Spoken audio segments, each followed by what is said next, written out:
लग जा गले के फिर ये हंसी रात हो न हो,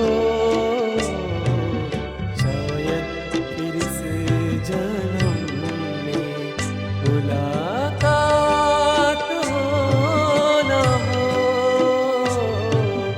लग जा गले के फिर ये हंसी रात हो न हो,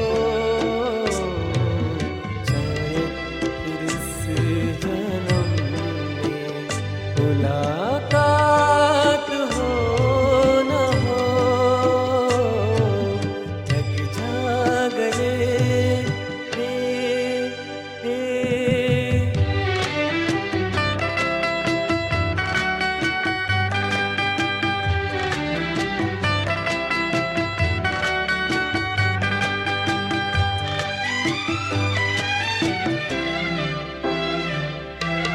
हमको मिली है आज ये घड़ियां नसीब से,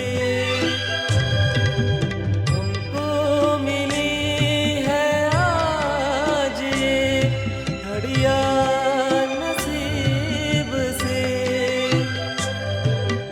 जी भर के देख लीजिए हमको करीब से, फिर आपके नसीब में ये बात हो न हो, शायद फिर इस जन्म में मुलाकात हो न हो।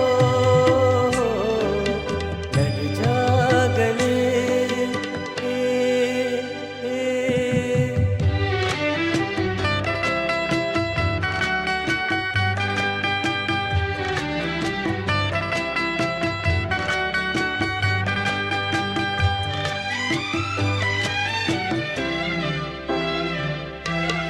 पास आइए कि हम नहीं आएंगे बार बार, पास आइए कि हम नहीं आएंगे बार बार। बाहें गले में डाल के हम रोले जार जार, आँखों से फिर ये प्यार की बरसात हो न हो, शायद फिर इस जन्म में मुलाकात हो न हो। लग जा गले